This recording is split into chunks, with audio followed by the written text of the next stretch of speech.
도널드 트럼프가 다시 미국 대통령으로 돌아왔습니다. 취임한 지 단 10일 만에 200개 넘는 행정명령을 내리며 워싱턴의 질서를 흔들고 있습니다. 의회 폭동 관련자 1,500명 사면, 멕시코 국경에 군병력 투입, 파리 기후협약 탈퇴, 세계보건기구 WHO 탈퇴 등 강경한 조치들이 쏟아지면서 미국뿐만 아니라 국제사회도 혼란에 빠졌습니다. 이런 변화 속에서 한미동맹은 과연 어떻게 변화할까요? 그리고 한국은 어떤 전략을 세워야 할까요? 오늘 이 영상을 통해 깊이 있게 분석해 보겠습니다. 일정 트럼프의 행정명령 워싱턴의 질서 붕괴. 트럼프는 취임 후 역대급 속도로 행정명령을 발표하고 있습니다. 대표적인 조치들을 살펴보면 의회 폭동 관련자 1,500명 사면, 2021년 1월 6일 의사당 폭동 가담자들에 대한 대대적인 사면, 멕시코 국경 비상사태 선포 앤드 군병력 투입 불법 이인 문제 해결을 이유로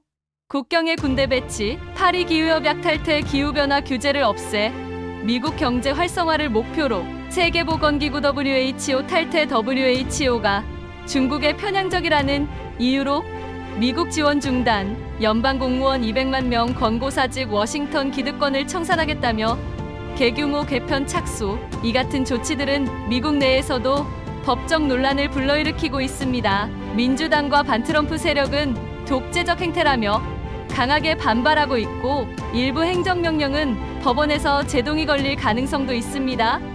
트럼프의 대중국 전략 실용주의로 변화. 트럼프는 대선 기간 동안 중국에 60% 관세를 부과하겠다고 공언했지만 실제로는 10% 관세를 부과하는 것으로 조정했습니다. 이는 무역 전쟁을 격화시키기보다는 중국과 협상의 여지를 남겨두려는 전략으로 풀이됩니다. 특히 에너지 패권 전략이 눈에 띕니다. 미국이 LNG 액화천연가스 생산을 대폭 늘려 중국의 에너지 의존도를 높이려 하고 있습니다. 이를 통해 중국이 미국을 경제적으로 무시할 수 없도록 만들겠다는 계산이죠. 또한 틱톡 사태에서도 실용주의적 접근이 보입니다. 완전한 금지보다는 미국 기업이 50% 지분을 인수하는 형태로 조정하는 방안을 추진 중이죠. 이는 중국과의 완전한 단절이 아닌 경제적 실리를 고려한 접근임을 보여줍니다. 트럼프의 대북 전략 핵보유국 인정. 트럼프의 대북 접근 방식도 기존과 확연히 다릅니다.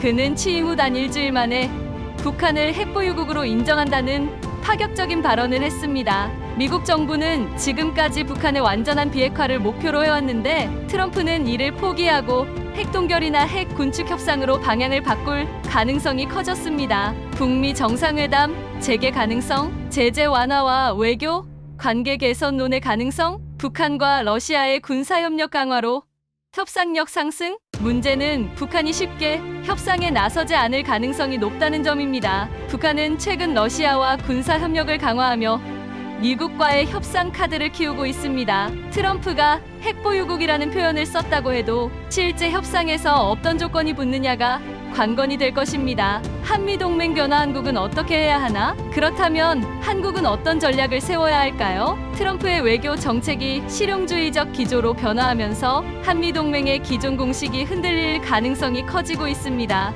반중친미 공식이 깨질 가능성, 주한미군 방위비 분담, 협상 압박 가능성, 북한 문제 해결 방식 변화 가능성. 한국은 기존의 친미 반중 반복 프레임에서 벗어나 국익 중심의 외교 전략을 세울 필요가 있습니다. 미국과 협력할 부분은 협력하되 독립적인 외교 역량을 강화해야 할 시점입니다. 무조건적인 동맹 논리가 아니라 우리의 이익을 우선하는 전략이 필요합니다. 결론: 트럼프 시대 한국의 대응 전략은? 오늘 영상에서는 트럼프의 귀환이 가져올 변화들을 살펴봤습니다. 그가 행정명령을 쏟아내며 워싱턴의 질서를 흔들고 있고, 대중국 정책에서는 실용주의적 접근을, 대북 정책에서는 핵보유국 인정 가능성을 열어두고 있습니다. 이런 변화 속에서 한국은 어떻게 해야 할까요? 한미동맹을 무조건적 동맹으로 보는 시대는 끝났습니다. 우리는 국익을 중심으로 실용적 외교 전략을 구축해야 합니다. 여러분은 어떻게 생각하시나요? 댓글로 여러분의 의견을 남겨주세요.